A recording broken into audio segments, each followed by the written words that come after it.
In the eyes of the police officer, Shred ran into the treasure's pavilion randomly because he was chased and panicked.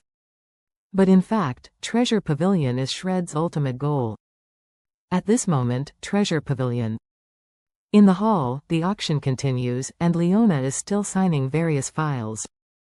When Shred came to the door and was about to walk in, the security guard at the door stopped him and said, "Sir, please show me the entry code for this auction. You can only enter after verification." Shred glanced back and found that the policeman who was pursuing him had rushed in. He immediately took out a pistol from his arms and pointed it at the security guard's forehead. He said coldly, "Fu King nonsense, I will just shoot, I will break you." At this time, the police officers behind saw that he had pulled out a pistol, and they looked shocked and also pulled out guns one after another. Shred was not afraid, and pulled open the jacket of the cotton-padded jacket, revealing a vest filled with powerful explosives. Afterwards, Shred held a gun in one hand and a switch with a wire in the other. He whispered in a cold voice, "It's the Fu King time to listen to me. The explosives on him are used to drive down the mountains. It can detonate the whole building. If it is blown into ruins, if you police officers dare to come in, I will let everyone in it be buried with me." The faces of the police officers who were chasing after seeing this were so shocking. This Shred was originally a gangster, carrying several lives. In his previous case-handling experience, he often used guns and explosives. Therefore, the police officers did not suspect him of carrying explosives on his body. Therefore, everyone suddenly became very fearful of him. Everyone was not far apart, and they could all see the vest Shred was wearing.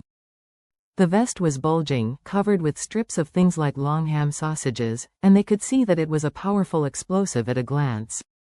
This kind of explosive is so powerful that it can easily explode the stone by punching a hole in it.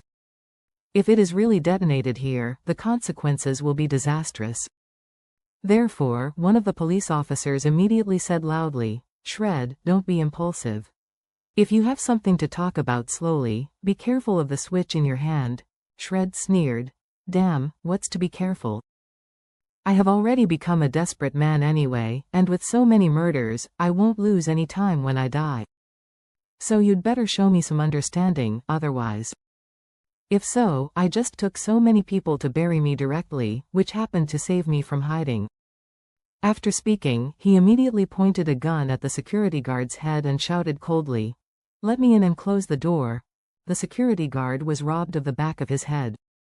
How dare he make a mistake? He hurriedly followed Shred's request, led Shred into the door, and then locked the door tightly at Shred's request. Shred grabbed the key from the security guard and said coldly, "You, follow me in." The security guards did not dare to follow Shred and stepped forward to the auction to inquire.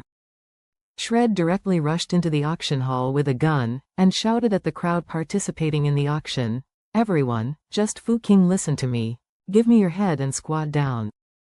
Who dares to run, don't blame me. The bullet does not have eyes." The entire hall suddenly became a mess, and everyone screamed and prepared to escape. At this time, Shred directly picked up the pistol, fired 3 shots at the ceiling, and exclaimed, "Who the hell will run another one?" As soon as the gunshot sounded, everyone was immediately frightened, and most people immediately squatted on the ground without hesitation, holding their heads in both hands.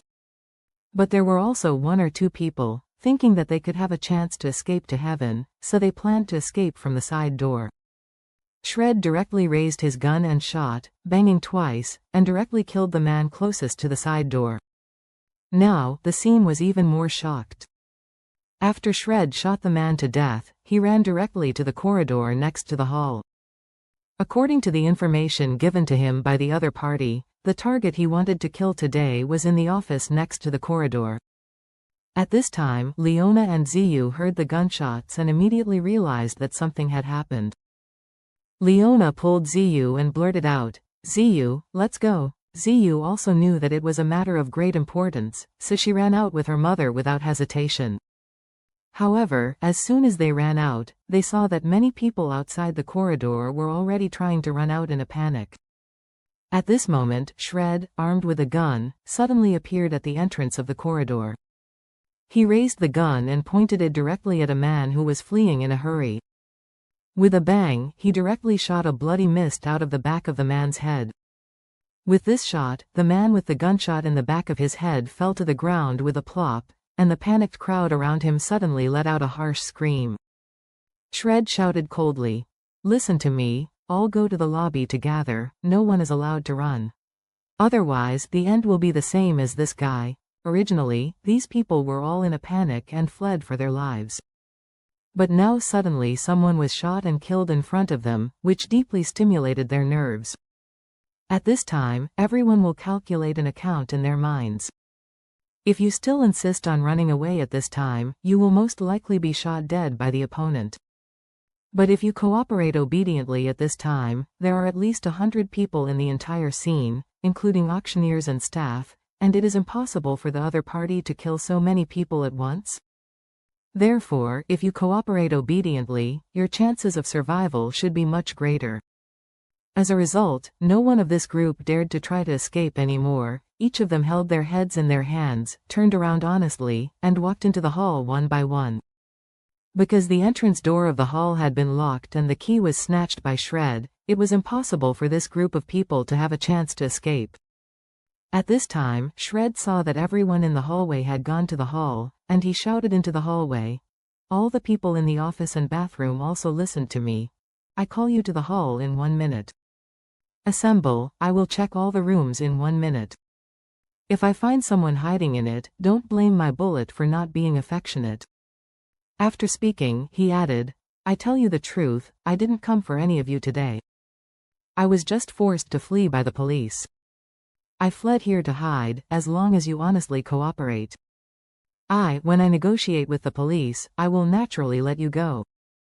However, if any of you dare to play with me carefully, I will definitely kill him in 1 shot. Anyway, I am a grade A wanted criminal with several lives on my back, so I don't care about taking more." Hearing what he said, many people in the offices on both sides of the corridor honestly opened the door and walked out. Bao Fugi, the owner of Treasure's Pavilion, also gave up the idea of hiding in the office and walked out of the office with his head in his hands. At this time, the 2 staff members who filed for Leona exchanged glances and went out together. Ziyu asked Leona in a low voice, "Mom, what shall we do?" Leona said without hesitation, "Let's go out too." At this time, it is natural to cooperate well to ensure personal safety to the greatest extent. Ziyu nodded gently. Later, the mother and daughter also held up their hands, and the 2 staff members walked out behind them. Shred kept holding the gun, paying attention to everyone walking out of the rooms on both sides. When he saw Leona and Ziyu, he was immediately relieved. He knew that the beautiful woman named Leona in front of him was his only support for turning over this time.